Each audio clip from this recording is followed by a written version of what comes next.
I'm Trey Gowdy. I'm Jerry Willis. I'm Bill Hemmer, and this is the Fox News Rundown. Monday, November 17th, 2025, I'm Eben Brown.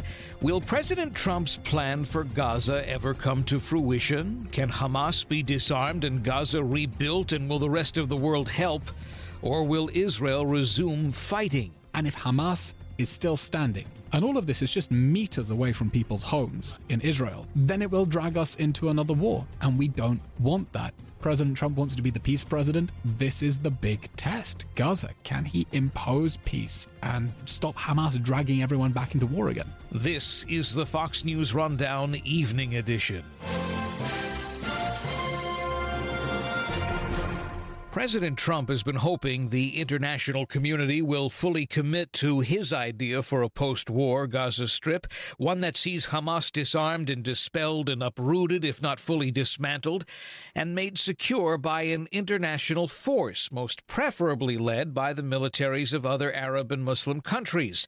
The president's so-called 20-point plan was up for a resolution vote at the UN Security Council, where Russia could use its veto power to stop the effort. Russian President Vladimir Putin has put forth his own ideas for Gaza, one that declares a Palestinian statehood and involves no stabilization forces. Israelis are skeptical about all of this.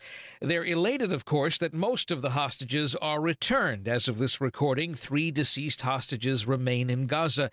And while the active fighting is slowed, there is always something in the back of the mind saying this is yet to be concluded. When you ask how Israelis feel about the war, maybe ending, maybe not, you have to remember that this is a war that Israelis didn't want to start to begin with. This war began when Hamas invaded with the barbaric atrocities of October 7th. Eylon Levy has amassed a big social media following these past 2 years. He served as an Israeli government spokesman in the early days of the war against Hamas. He's on both X and Instagram at Eylon A. Levy, and he hosts the Israel State of the Nation podcast. A situation Israel had tried to avoid by deterring them, buying them off, appeasing them. It was clearly a mistake, but this was not a war that Israel wanted. And once Hamas invaded, Israel said it had 2 conditions for ending the war that Hamas started. All the hostages have to come home, and Hamas must lay down its arms. And that's critical, because if Hamas does not lay down its arms, then there will be a next war. And that next war will be worse. And in that next war, Hamas will take hostages again, because it's been proven that taking hostages works. And we will be in the same crisis all over again. So Israelis want this war to end. That means they want security from the Gaza Strip. We don't want more rockets. We don't want more jihadists invading and snatching people from their beds. And now there is a diplomatic plan for the world to step up and take responsibility, because this should never have been Israel's fight alone to destroy the Hamas regime. It's a threat not just to Israel, but to the broader Middle East, to the rest of the world where it's trying to export its violence and stockpile weapons. And now we need, with the United Nations, a clear mandate for the International Stabilization Force to have real teeth and to disarm Hamas, whether it wants to or not. And spoiler alert, Hamas does not want to disarm. There are reports that in the Khan public broadcaster in Israel that Hamas is stockpiling weapons outside of Gaza, especially in Africa. This doesn't seem to bode well for the idea that they would be willing to disarm, as you said.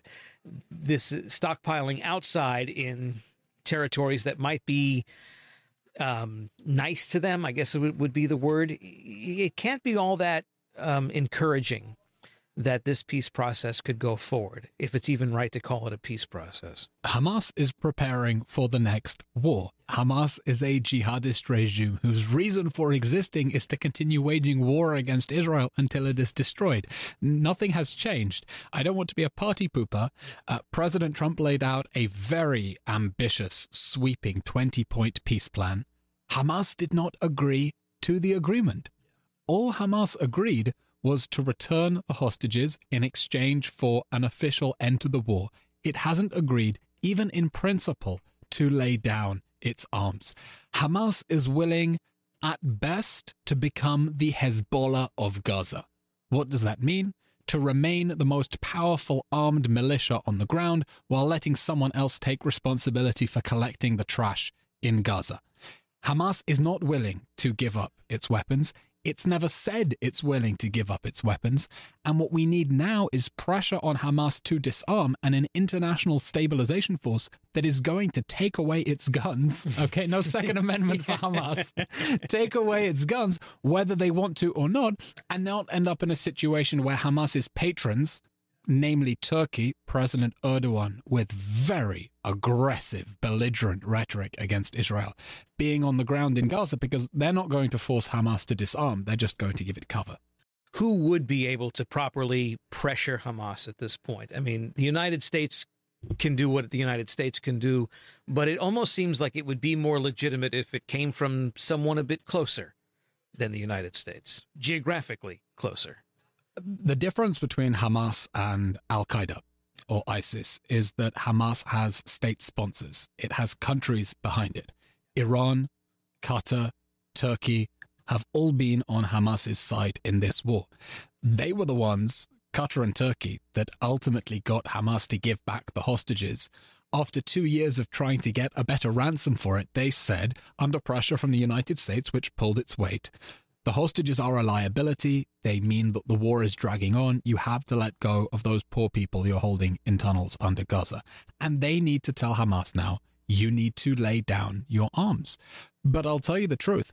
I'm skeptical that any international force is going to forcibly disarm Hamas, because I just don't see what country is going to send troops to free Gaza from Hamas, to liberate the people of Gaza from this oppressive regime, and to keep Israelis safe from the prospect that these terrorists will march across the border and snatch people from their beds. Certainly the King of Jordan has already said he doesn't want to get involved. He says maybe there can be a peace enforcing force, but it's not going to disarm Hamas. You know, we'll come in after Hamas is gone. Okay, but that's a chicken and egg. Yeah. If the international community does not want Israel to fight Hamas, it needs to come up with a serious proposal for someone to disarm Hamas, because we don't want to be back in the same cycle of war. And if Hamas is still standing, if Hamas digs new tunnels, if Hamas builds new weapons factories, and all of this is just meters away from people's homes in Israel, then it will drag us into another war. And we don't want that. President Trump wants to be the peace president, and this is the big test. Gaza, can he impose peace and stop Hamas dragging everyone back into war again? Prime Minister Netanyahu has said in the past couple of days, with I guess a bit more force than what he's said in the past, if you can imagine that ratcheting up a bit more, that they will disarm Gaza one way or another. They'll disarm Hamas one way or another. Can the IDF do that after these 2 years? I would imagine everyone is exhausted, and rightfully so. No one would criticize them. Everyone in Israel is exhausted from 2 years of war that we didn't want, but at the same time, Israelis know that we can't push problems under the rug anymore. And wishful thinking and letting Hamas build up its terrorist army again as it continues to say death to Israel, that's not a solution. Denialism is not a way to engage with reality. And Trump's peace plan says if Hamas rejects this plan, and President Trump will decide when that bar has been crossed, then Israel will continue to disarm Hamas and eventually hand it over to a board of peace, to a stabilization force. But Hamas has to be disarmed one way or another. Those tunnels cannot continue to exist meters away from people's homes in Israel. And so Israelis don't want to be having this fight. Believe me, people just want to get back with their lives. And we're talking about people who've spent over 2 years in reserve duty. They want to go back to their wives, their husbands, their jobs, their startups, their careers. But at the same time, we know we're in a dangerous neighborhood surrounded by terrorist groups and regimes that want us dead. Turning a blind eye, pretending it isn't happening, sticking our head in the sand, that's just not an option. Many people here in the U.S. may not fully understand how close the geography is here. When you say this is meters away from people's homes, it really is meters away from people's homes. I mean, people were living very close to the Gaza border on October 7th. And those folks who were living in those border communities were the peaceniks, weren't they? They were the ones thinking, hey, we can make peace with the Gazans. We can outreach to them. We can have this relationship. We can build this up with them. We can build this rapport with them. Many of the people found out the hard way that they were, in fact, dealing with agents of terrorists. Is that ideal? Is there a feeling that one day there will be peace with the neighbors? Most people don't understand the scale of what we're talking about. I mean, the whole Gaza Strip is 25 miles from top to bottom. That's it. I'm in America. People drive further to pick up a takeaway coffee than the whole of Gaza Strip. I say my commute in is about 25 miles. So and people's houses in Israel are a few hundred meters away from the border. Even now, Gaza has been divided into Hamas Gaza and IDF-controlled Gaza, and Israel controls a buffer zone. That buffer zone is less than a mile wide at its narrowest point. That's a buffer zone. I mean, imagine having a buffer of only 1 mile between your house and ISIS territory. That's the reality Israel is dealing with. And the tragedy is Hamas took over Gaza in 2007 after Israel withdrew. People forget this. In 2005, the Israeli army pulled out of Gaza. It pulled 9,000 Israeli civilians out of their homes, gave the Palestinians this territory and said, you want a state? Prove you can do something peaceful with this territory. And we were rewarded with 20 years of mortar fire and rocket fire, and then the death squads of October 7th. So when the international community talks of peace, two-state solution, yes, obviously Israelis want peace. Obviously Israelis don't want war. They just don't think that giving Palestinians more territory will bring peace, when most of the people in the West Bank still support the October 7th massacre, when most people in the West Bank, according to Palestinian polls, still think it was a good idea. And Hamas is by far the most popular Palestinian political party. Israelis say we'd have to be mad to give them territory, because again, think of the scale.